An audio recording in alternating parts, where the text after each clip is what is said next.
Hello and welcome back to another update where I cover the latest developments throughout the front line in the Russo-Ukrainian war. It is your host Sweep Union, and in this one there are numerous advances across the front line, the majority in favor of the Russians with a single in favor of the Ukrainians. The Ukrainians managed to make a small advance in the Sumi region as they continue their offensive operations to regain control over the Russian Sumi incursion. The Russians in turn managed to advance into the eastern parts of Copyansk on the eastern bank of the Usklit river line, where some units have managed to enter into the city. However, they have not solidified their positions within it yet. The Russians have also managed to advance to the northeast and northwest of Leman, approaching the supply lines and striking those positions, while at the same time improving their positions along the eastern flank of the city. The Russians also managed to advance to the northeast of Severk, approaching and penetrating the defensive line to the northeast of the town. The Russians also managed to advance southeast of Kashantinivka as they continue their offensive operations towards the city, and in the southwestern parts of the Donetsk region, the Russians continued their advances within the settlements on the border between the Donetsk and Dnipropetrovsk regions. Starting out in the south, the Russians have continued their offensive operations within Moravka, following their first push along the road from the south. The Russians are now expanding the zone of control in the southern parts of the settlement, looking to take control over the northern flank of this road to gain control over that as well, with a three-pronged attack from the north, south, and east. Getting control over this road allows for a secondary road from the south, which brings the total to 3 roads leading into Moravka to secure their positions within it and the supply lines leading into it, following which the battle will take place over the hourglass formation to the west of Moravka, which is the main defensive position of the Ukrainians east of Neplilka. Gaining control over Moravka and the fortified position will allow the Russians to start offensive operations towards Neplilka from the northeastern direction, while also developing the offensive operations along the fields here along the border between the Dnipropetrovsk and Donetsk regions, where the Russians will be building up infantry groups along the forest lines to push in the direction of Neplilka and the flank of the fortified positions to the south of the city. The Russians are here developing offensive operations to gain control over the southeastern outskirts of the Dnipropetrovsk region and the first logistical hub within the Dnipropetrovsk region, to strengthen the offensive operations towards Pokrovsk on the western flank of the city and beyond the defensive lines of the Ukrainians along the border. To the northeast, in the direction of Kashantinka, the Russians have managed to gain control over additional fortified positions, have penetrated the defensive lines of the Ukrainians east of Neplilka, and are slowly developing offensive operations to gain control over the supply roads leading into Neplilka here further north from the operational encirclement of the Ukrainian forces along the dam area and Copyansk. The Russians are looking to gain full control over the remaining parts of the pocket and enter into Neplilka and Pleshivka to continue their offensive operations along the railway leading into Kashantinivka from the southeast. Russians are here developing offensive operations to go through the residential areas and the railway to reach the city from the southeastern direction and establish a supply line along the highway and railway to have some cover as they build up their forces to storm the city from the south, while at the same time they already have control over the fortified positions to the northeast of the city. In the Seversk section of the front line, the Russians managed to advance and gain control over some fortified positions here to the northeast of Seversk. At the same time, they've managed to breach the defensive line and reach the northern flank of Seversk. However, they have yet to consolidate their positions or gain control over the defensive line to the north of the town.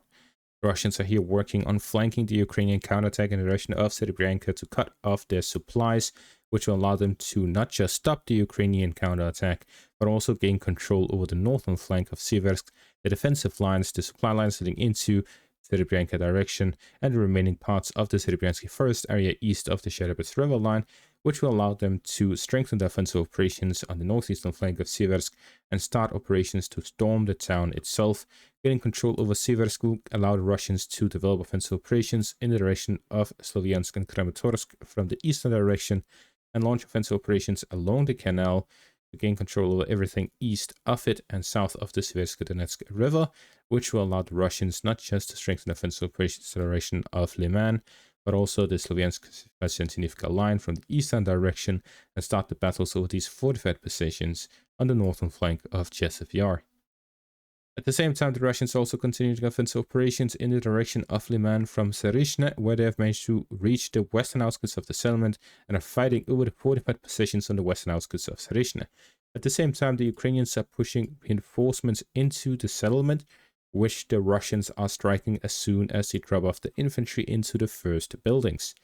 The Russians are here also launching offensive operations on the northern flank of Sarishne, fighting over the fortified positions on the northern flank and pushing through to cut off the road in the northwestern direction, which has already been cut off between Sarishne and Stavki, as Russians have gained control over the fortified position along the road to the northeast of Stavki. Russians are here working to encircle the Ukrainian positions along Mirne, gain control of these positions for themselves, and have supply lines to reach Stavki direction from Sarishne, getting control over Sarishne, Mirne, and fortified positions and roads leading into Stavki will strengthen the Russian offensive capabilities to gain control over Stavki and the surrounding fortified positions, and continue connecting their forces between the northwestern, northern, and northeastern flanks of Leman to allow the forces to cooperate between each other from these three axes of attack, which will allow the Russians to strengthen their offensive capabilities towards Leman itself. Right now, these three offensive operations are three separate ones.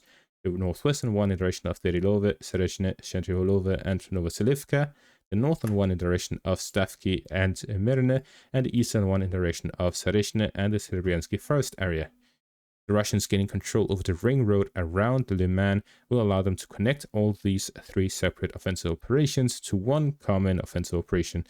cutting off the supply lines of the Ukrainians into the city and connecting their own forces between these three directions for a combined push towards the city from the northwestern, northern, and northeastern directions. The Russians continued offensive operations on the northwestern flank of Leman, storming Shandre Holov from the south as they've gained control over the area in between Derilove and Shandre Holov. The Russians are also pushing through their supply routes to the west of Shandre Holov, where they're looking to push in the southern direction and encircle the Ukrainian positions within Shandre Holov by cutting off the supply lines leading into it. And at the same time, they're pushing in the western direction from Sarezhne, where they are working on creating a buffer zone between their forward positions and Ukrainian counterattacks. Gaining control over these first lines outside of Sarezhne will allow Russians to build up their forces within Sarezhne itself. This allows them to establish defensive positions where any Ukrainian forces counterattacking through these fields will be under Russian fire from the moment they appear out of these settlements where they have cover.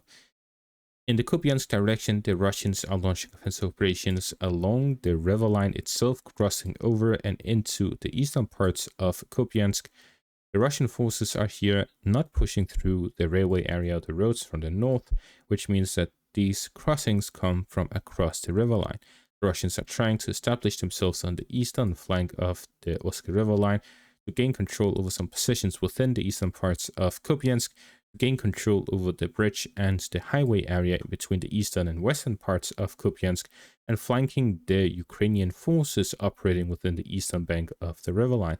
The Russian objective here is to gain control over the crossings across the Oskar river line, encircle the Ukrainian forces on the eastern bank of the river line, and to strengthen their own positions within Copyansk itself, the eastern and western parts, to develop offensive operations in the eastern, northeastern, and southeastern directions, expanding their zone of control from Copyansk itself, and expanding them on the western bank as well through the highways, creating a buffer zone around Copyansk to establish it as a logistical hub for future offensive operations on both banks of the Oskar river line, whether it is in the direction of Borova to the south or the positions of the Ukrainians in the northwest, to gain control over a wide section of the border area, creating a buffer zone, or potentially developing offensive operations towards Izium as a major logistical hub for the forces operating in the area. The Ukrainians are complaining about the Russians with long-range FPV drones up to 30 to 40 kilometers, reaching all the way to the Izium-Slovyansk road. Especially the forces operating along the Sherebets river line have now the range to strike Ukrainian vehicles moving through the highway between Izium and Slovyansk, which is one of the main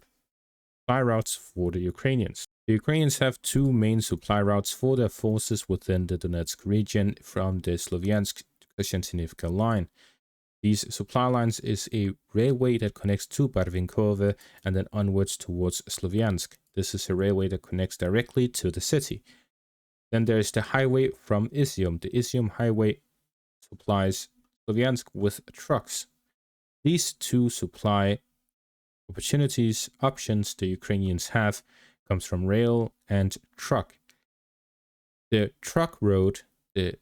Izium-Slovyansk road, is now under Russian drone control, which means that the drones that the Russians have operating within the Sherebets direction can now strike the trucks that move between Izium and Slovyansk. This is going to limit, not completely stop, but limit the supplies that goes to Slovyansk from Izium, which is one of the main supply lines. The alternative for the Ukrainians is to divert these forces to different directions, different roads. They'll be not as efficient as the Izium-Slovyansk road. This will slow down logistics coming to the front line and also limits this amount of logistics that are able to arrive. If the Russians are able to strike the train stations in the direction of Barvinkove and the railway as well between Slovyansk and Barvinkove, the supplies will be significantly limited for the Ukrainians operating in such a large section of the front line that requires a lot of manpower and a lot of supplies. This will limit the defensive capabilities of the Ukrainians within the Donetsk region and strengthen the Russian offensive capabilities in these areas.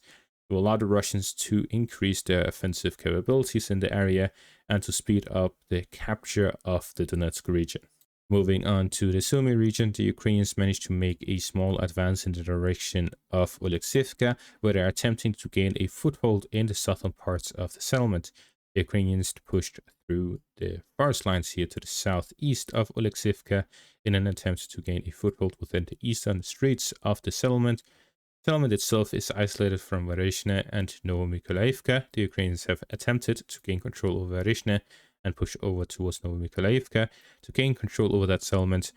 Operationally encircling Oleksivka, especially with a push from the west, would allow them to completely encircle the settlement. However, the Russians counterattacked, regained control over Varashina and secured the eastern flank, and at the same time the defensive positions of the Russians on the northern flank of Oleksivka are able to hold control over the supply line, keeping two supply lines towards Oleksivka open. However, the Ukrainians still have direct fire control over the road here to the northwest of Oleksivka, leaving just one road safe from direct fire. However, Ukrainian FPV drones are active within the supply line to the northeast, which again limits the Russian resupply abilities in this direction. The reconnaissance of these drones also allow for artillery fire on these positions. And that is going to be all for this update. Thank you all for watching. Make sure to leave a like, subscribe, check out my Patreon and YouTube membership for additional content. Thank you all for watching and have a great day.